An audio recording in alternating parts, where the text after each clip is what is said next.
Hey guys, my name's Amy and today we're on my kitchen floor because we're dealing with a pest that I really don't like to mess around with, and that pest is root mealybugs. This plant right here is my wife's ficus. I'll write the full name down below, but I noticed the other day a bunch of little white bugs in the saucer of the pot, and I've had root mealybugs before. That's always how I've sort of noticed that I've had them.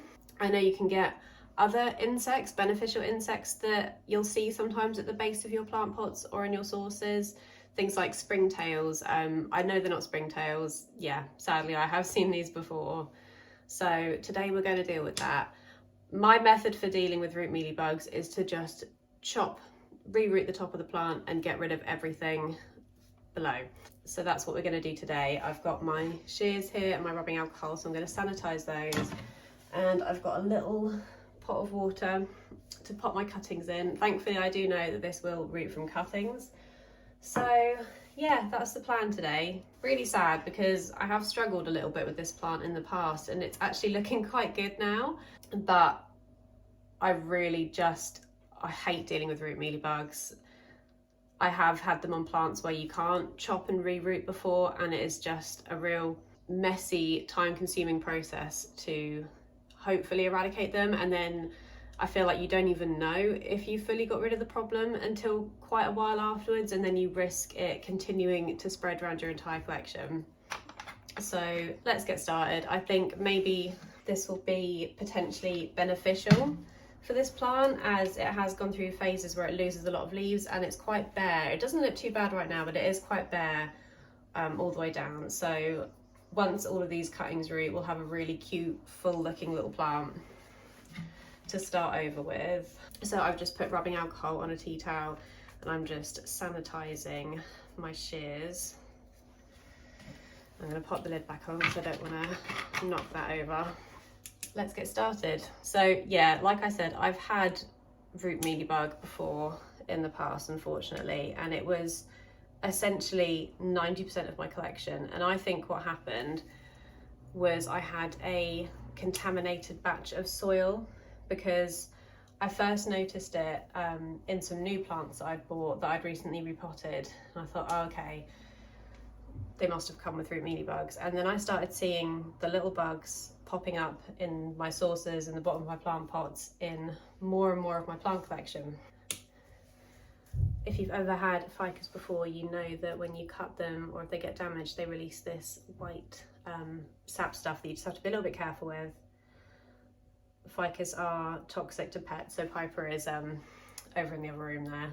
But yeah, I started noticing it popping up in more and more of my collection, and I was not sure really. I don't think I knew what pest it was at first until I did some research, and I found out and started unpotting plants and seeing the white sort of fuds and the little tiny insects in the soil as well. And yeah, I think it came from a contaminated batch of soil, because it started in some new plants that I repotted, but then I also had like topped off the soil on most of my plants as well. I'd taken the new soil and just sprinkled a bit on the tops to fill up any that had like sunk down a bit. And the pest infestation was so widespread. It was in plants that were nowhere near each other, and it all happened around the same time. So I think that is what happened, and that's why I stopped using soil from like brands that you typically see in garden centres like Houseplant Focus and that, and I started only using Soil Ninja because I trust that wouldn't happen with their products. So although I've over time managed to sort of mostly get rid of the problem, every now and then I still see it popping up, and I think it's possibly residual from that first really big outbreak, because they are incredibly hard to get rid of, and that's why I do just like to chop and start again and not even bother with everything in the soil and below. But we're going to get some really lovely cuttings from this, that once they root, it's going to be a really cute little plant that might even give it a new lease and life.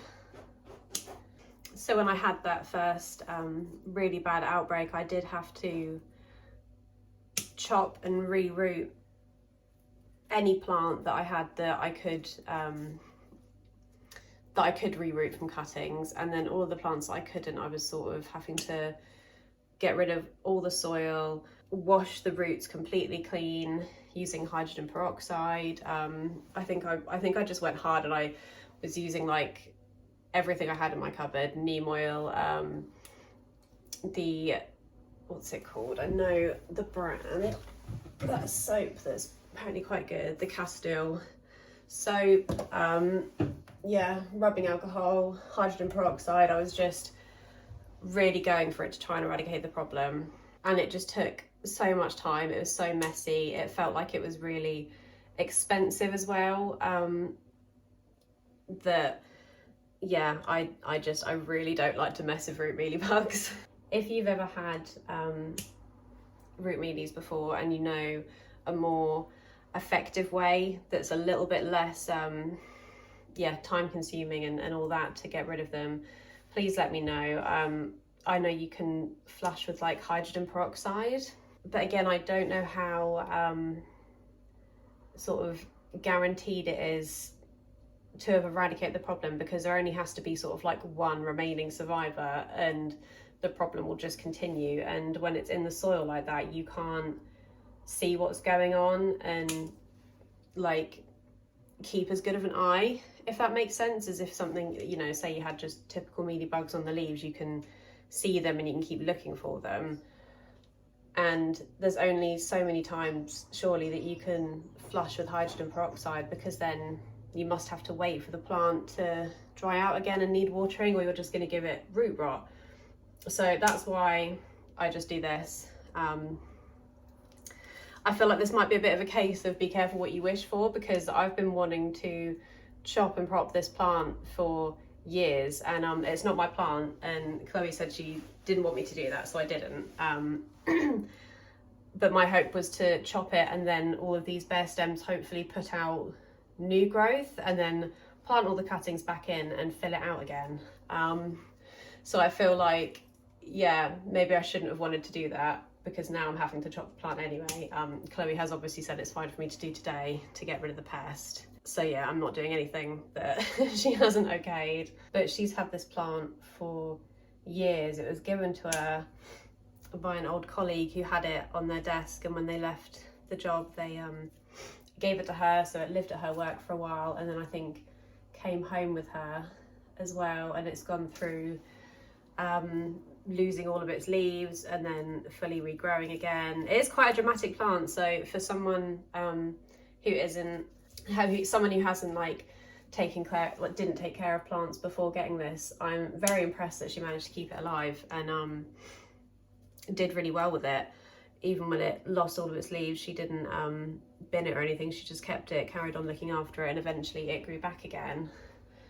So yeah, I feel like this isn't what I'd call a beginner friendly plant, so really cool that she's had it for that long. And yeah, already I'm seeing the potential of what this will be, because look at that, all nice and like full together. So once those are potted up and start growing again, I think it's going to look really, really gorgeous. So just a shame that we can't wait and see if new growth will come from the base. So yeah, this is a type of ficus. I can't remember the full name off the top of my head right now, but it's got these really cute little leaves. I think I've seen them quite commonly as bonsais as well. Sometimes it is nice to start over with plants, I find. If they're starting to get a bit leggy, or, you know,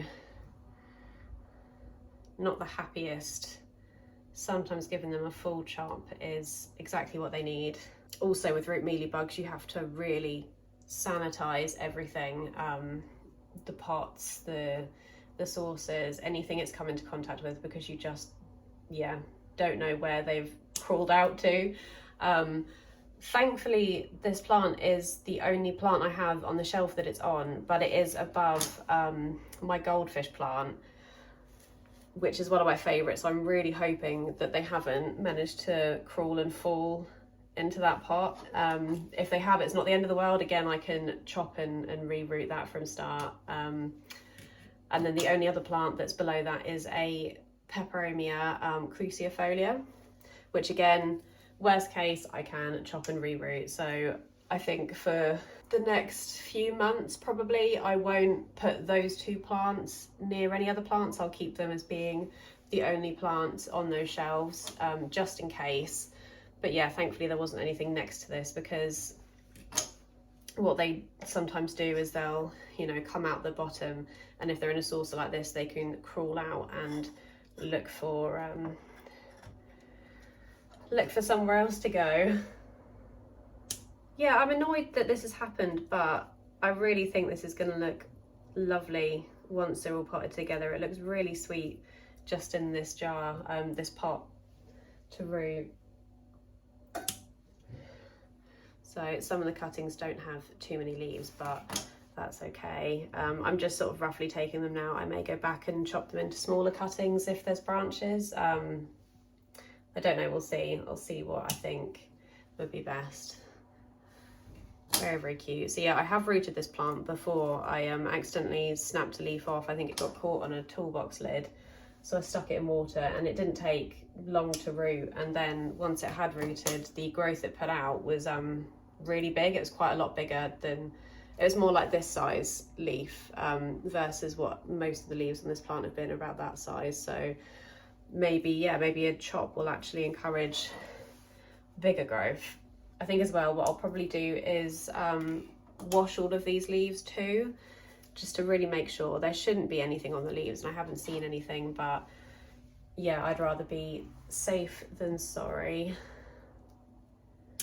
And I'm also not cutting very close to the soil as well. Just, I don't need to with a plant that was quite bare, but if you've got the room and you're not losing too much, I think it's better to just stay as far away from the base as possible. But yeah, let me know if any of you have had any experience with root mealybugs. What's your typical method for trying to get rid of them? What have you found to be sort of fairly effective?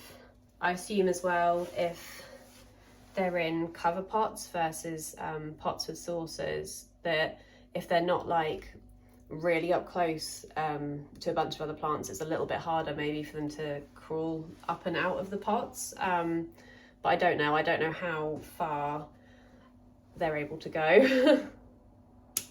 I might have to get another pot of water, to be fair, and give these guys a bit more room, because that's quite very full already, and I've just got a couple more to go.